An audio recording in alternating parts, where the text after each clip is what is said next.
It's a police shooting with so many questions. I would want to know what was going through their mind when they took those shots. 6 bystanders hurt as Denver officers fire at a man in a crowded lower downtown. Anytime you're in a big crowd, you definitely, when you see a gun, you need to make a split-second decision. Tonight, body camera video shedding new light on the shooting and raising new questions. You can see there's bystanders behind him in the bar. Tonight, we're taking you through this video and giving you multiple perspectives as a grand jury now launches its investigation. You can see with your own eyes and form your own opinion.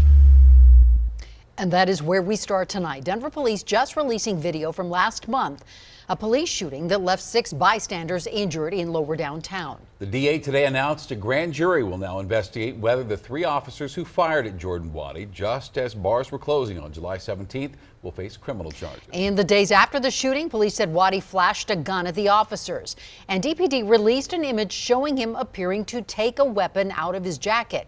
Well, video released today shows Waddy taking out that weapon, tossing it, and putting his hands up before police fired. A separate angle shows an officer firing at Waddy despite a crowd of people behind him.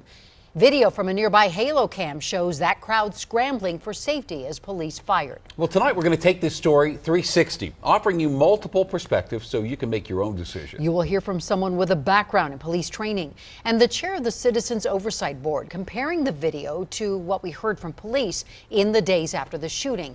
You'll also hear from the attorney for Jordan Waddy, the man who was shot by police that morning. Denver 7's Rob Harris begins our team coverage, taking us through the footage and hearing from a police expert about those key moments and how police are trained to react. Yeah, so the sequence of events was very fast that night. It was less than a minute from the start of the initial fist fight outside the beer hall to when police start shooting.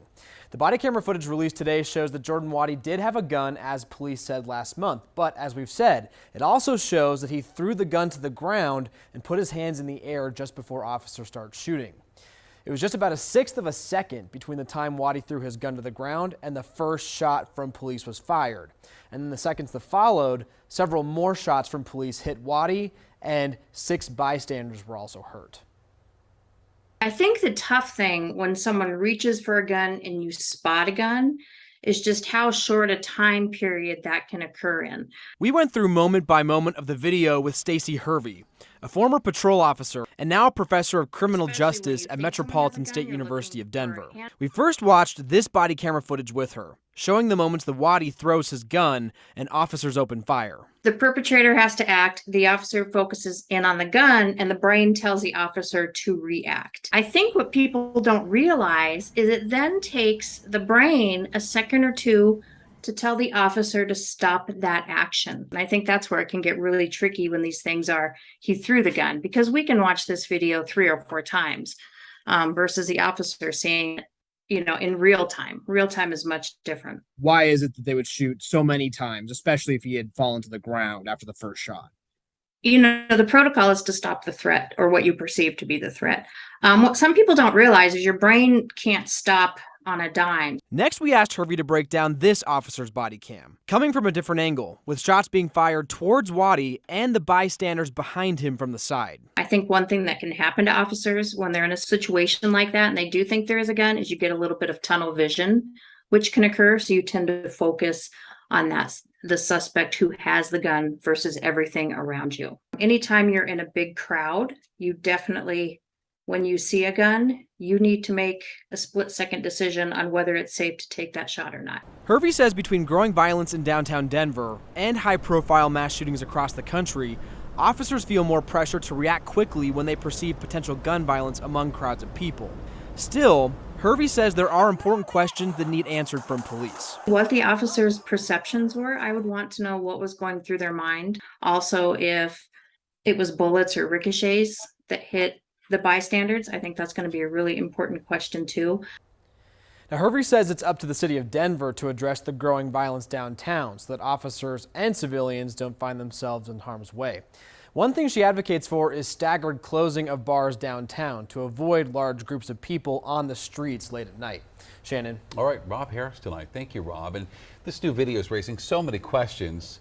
about what we heard from police immediately in the days after the shooting. Why did Denver police only release a still image of Jordan Waddy pulling out his weapon and not a still of him tossing it away? Or why did police say officers fired at a brick backdrop, even though the video shows Waddy was in front of a bar window and a crowd of people? Well, Denver 7's Jessica Porter joins us now with comparing what we saw in the video to what DPD said last month. Well, Shannon, and what has become clear to our newsroom after looking at the video released today is last month Denver police cherry-picked information and images when presenting the case for firing near a crowd.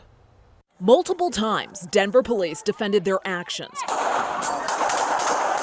opening fire in lower downtown where 6 innocent bystanders were injured, sharing a single photo of Jordan Waddy holding a gun. The subject eventually pulled out a handgun and held it in a manner that the muzzle of the gun was pointed in the direction of the officers who were on Larimer Street. He was pointing that firearm at the officers. But video released today shows Jordan Waddy tossing the weapon and putting his hands up before being shot. The muzzle of the handgun was pointed in the direction of the 2 officers on Larimer Street. Body camera video appears to show Waddy grabbing the gun by the muzzle, not the handle, as he threw the weapon.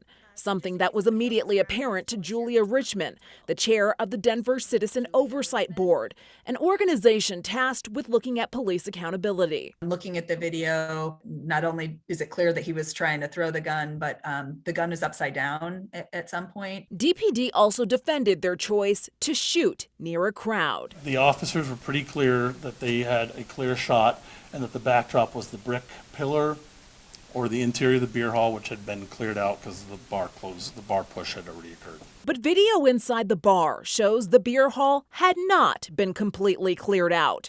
And there was a crowd of people standing in front of the bar, which erupts into chaos when shots rang out. Officers are trained to use their weapons when there's a hard backstop. And so, you shouldn't be firing into glass or, something that's soft. A crowd of people would be considered soft in this case.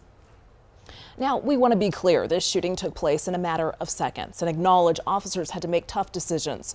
Denver police say they only released a single still image of Jordan Waddy with a gun in their initial briefing to, quote, provide the public with information about the actions of Mr. Waddy and the officers leading up to the officers discharging their weapons. And Shannon? Jess, you also talked with the attorney for that suspect, Jordan Waddy. He says this was an overreaction. Yeah, Waddy's civil rights attorney, Tyrant, he told me that the body camera video shows his client was surrendering, and he acknowledges that police have to make split-second decisions, but the way he sees it at that point, Waddy was not threatening or attempting to hurt anyone. You see he's obviously thrown the gun, it's gone, it's like out of the frame, his hands are up. To me, that's not a split-second decision, and they didn't just shoot him once. This isn't just split-second decision, one shot.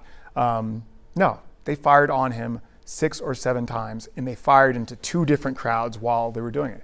It's reckless, it's inexcusable, it's excessive. They need to be held accountable. And Glover told me Waddy's previous criminal record, in his opinion, doesn't matter in that moment and shouldn't be part of this discussion. But I did ask why his client had a gun given that record, and he simply said, for protection. All right, sharp work tonight. Thank you, Jessica, for that. Thank you both. Well, today we also learned the names of the Denver officers involved in that shooting. DPD tells Denver 7 that officers Megan Lieberson, Brandon Ramos, and Kenneth Rowland are on modified duty or non-patrol assignment. And in a statement today, the union representing Denver police said it stands behind its officers and that it looks forward to what they call a fair, impartial, and thorough investigation into the shooting. And still so many questions that the Denver 7 team is working to get answers. So if you would like to see the full body camera video for yourself, you can watch it right now on thedenverchannel.com. You can also get the very latest on this shooting on the free Denver 7 Plus app.